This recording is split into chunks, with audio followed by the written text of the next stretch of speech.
While working underground at a board and pillar coal mining operation, a serious line of fire incident occurred in which a worker was struck by a shuttle car. The workers were shaken, bruised, but not seriously injured. But the incident had clear potential to be fatal.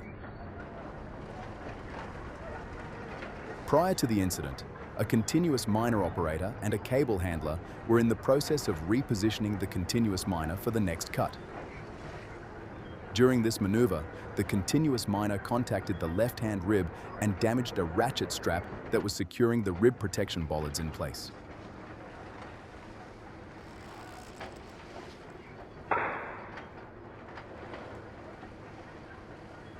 The continuous miner operator and cable handler halted production and moved to the offside of the machine to inspect the damage to the ratchet strap and bollards.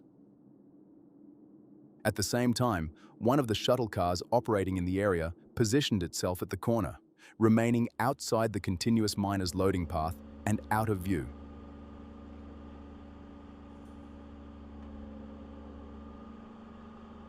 A separate shuttle car had just finished unloading and was returning to the continuous miner for its next load.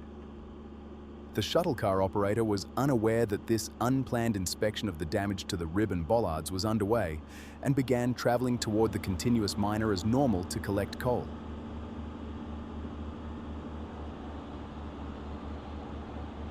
The shuttle car traveled approximately 22 meters before it struck the cable handler, knocking him into his colleague and towards the ground.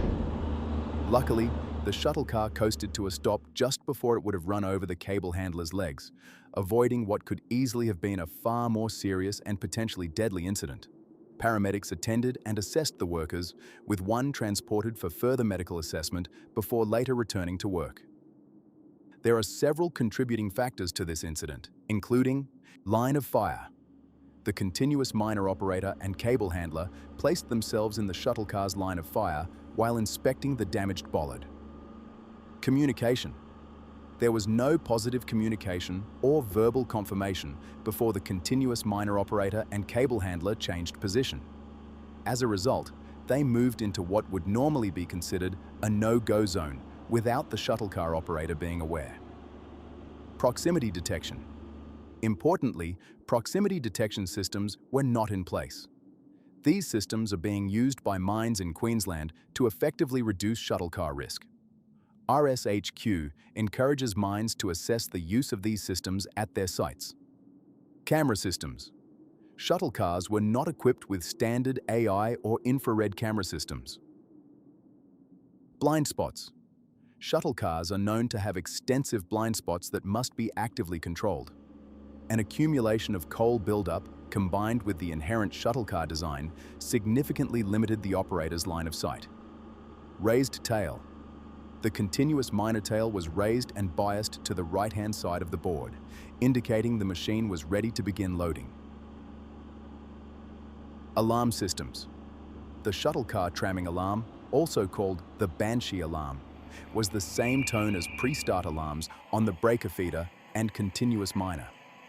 It only sounded twice within 11 seconds and ceased when the operator lifted their foot from the drive pedal, despite the shuttle car continuing to move forward. Lighting.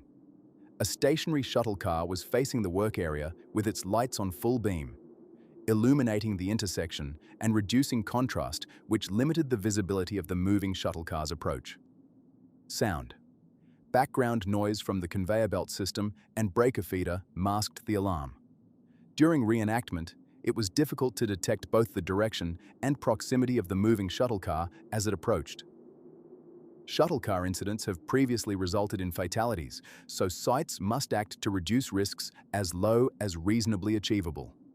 Following this event, all SSEs should assess development and board and pillar operations for shuttle car hazards, review critical controls for shuttle car use, reinforce clear communication, especially during unplanned work, consider proximity detection and AI/infrared camera systems, map blind spots and integrate them into no-go zones. Review Banshee alarm settings and ensure a distinct tramming sound. Consider adding operation mode lights to continuous miners to signal loading readiness. For detailed advice, read the RSHQ safety alert here.